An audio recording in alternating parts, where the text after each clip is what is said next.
it's always an interesting festival, and I'm just going to have a look at some of the results that did occur at that festival, because you look back at it, and I just remember Jim Crowley was going through them left, right and centre, and I think he had an amazing, I think it was day 1 or 2, he really did. It was day 1, I'm just looking back now, he had a treble on day 1. Batash, that was just an incredible performance, and it was one for the ages, and that horse has really come on leaps and bounds, but it proves how good Blue Point was, doesn't it, at Ascot. But yeah, that's just, it was mad times. Royal Ascot, in turbulence, no crowd, all masks, social distancing, but they put on a hell of a show. And I remember Royal Ascot for one reason, really, because I had a huge bet on the Learjet, who's done absolutely zero since. Did you know he broke the record at Yarmouth?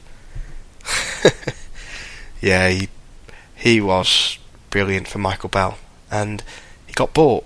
The Qatar Racing Club owners bought him, and he certainly proved whatever his price tag was. I think it was still undisclosed. I don't think we did find out.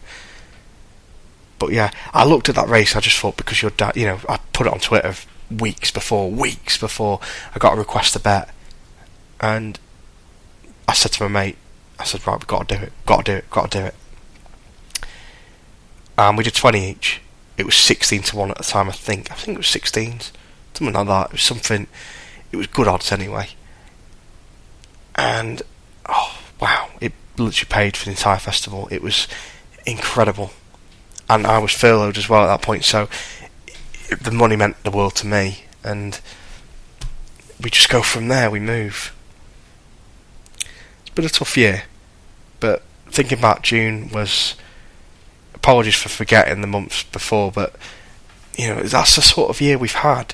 I've not written anything down here. I'm just going off memory, and I'm looking back at my phone for a few things just to double check a few facts. But other than that, it's been a chaotic year, but an exciting one for sport. And I think this is kind of tailed off. So what I'm going to do, I'm going to pause the recording soon. I'm just going to end part 1. You'll get this on Boxing Day, and I hope you look forward to it. It's just a distraction. Do what you're doing, and you don't have to listen to it on Boxing Day. You can listen to it whenever. Obviously, Boxing Day is a huge day of sport, so I would not expect you to listen to this waffling maniac for an hour or so. But what I'll do is I'll do this part. I will do part 2. And I'll probably do this after, but I'll release that at least before New Year's, so you've got something to kind of distract yourselves in the midst of the madness going into New Year's. But if you don't listen to this and you listen to this in the New Year, have a good New Year. And yeah, looking back at sport, it's been crazy really what sport has achieved in some respects, because sport has done a lot. It really does. It does lift the mental health side of things for people, and it's done the world for me in terms of when it came back. The football resumed as well at the back end of June, and that was immense. But yeah, that's part 1, and part 2 we'll discuss more about the football and what things changed and how squads adapted.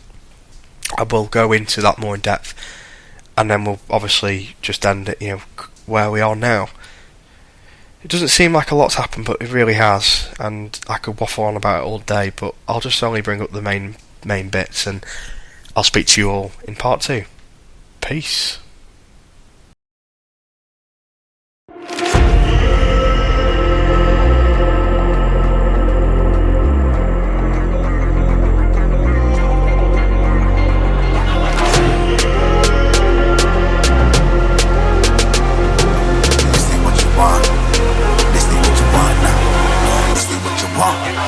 Alive can't put me in a box. I redefine any definition you got. I am the tiger, I'm making steps to the top. The flames, I whip it up, you just gotta hand me the rock. Take a seat, you cannot stand it. All I know, the flow harder than a Scotch bonnet. Don't try study me, you cannot manage. This ain't what you want, bitch, I'm a fucking phenomenon.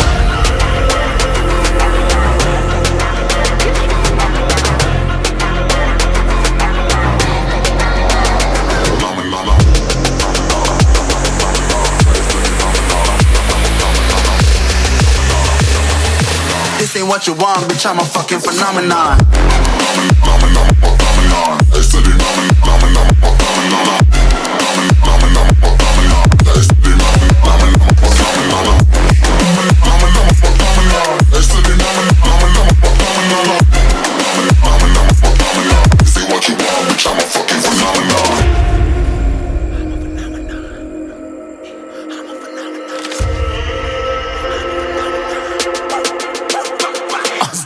Yeah, you better listen. I'm bringing heat, you'll be a fan when I start rapping. Way I'll have your fucking head spinning. I'm known as spit vicious. Release